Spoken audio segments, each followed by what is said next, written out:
مظلوموں کا ساتھ دینا ہے، اور ہم جس قبیلے سے تعلق رکھتے ہیں وہاں گالیاں کھا کے شکر کے سجدے کیے گئے ہیں، پلٹ کے دشمن کو گالی نہیں دی گئی ہے۔ ایسا کردار بنایا گیا ہے کہ گالیاں دینے والا خود روتا ہوا قدموں پہ گر پڑا ہے، فرزند رسول مجھے معاف کر دیجیے۔ معصوم اسی لیے تو خاموش تھے کہ عادتیں نسلوں کا پتہ دیتی،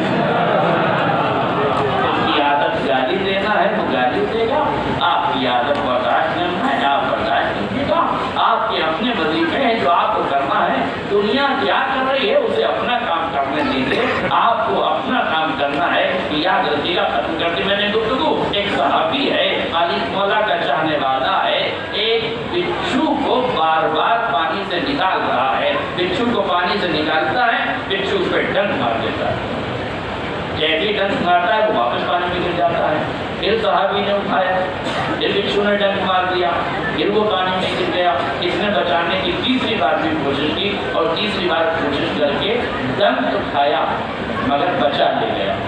ایک صاحب عقل مند آدمی تھے، وہ دیکھ رہے تھے، انہوں نے کہا کیا بے وقوفی والے کام آپ کرتے ہیں، یہ بچھو ہے بار بار آپ کو ڈنک مار رہا ہے، آپ اسے بچائے جا رہے ہیں۔ اس نے مسکرا کے کہا وہ بچھو ہے اپنا کام کر رہا ہے، میں آدمی ہوں اپنا کام،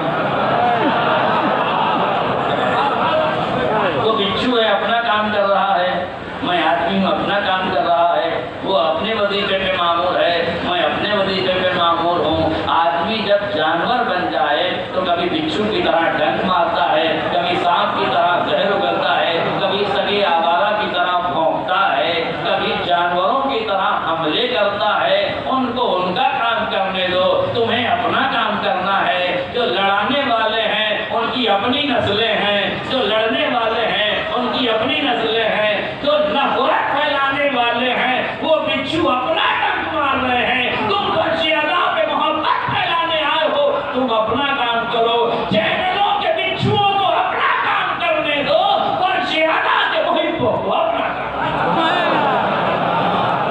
تمہارا کام محبتیں پھیلانا ہے، تم محبتیں پھیلاؤ،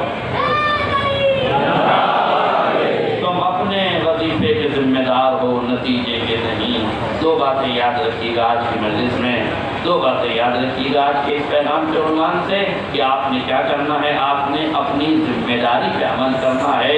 وظیفہ آپ کی ذمہ داری ہے، نتیجہ آپ کی ذمہ داری نہیں ہے۔ اپنی عادتیں بدلنی ہے، اس لیے کہ عادتیں نسلوں کا پتہ دیتی ہیں۔ اچھی عادتیں ہوں گی علاقے میں صفائی رہے گی، بری عادتیں ہوں گی طہارت کے مرکز میں گندگی پھیلائی جائے گی۔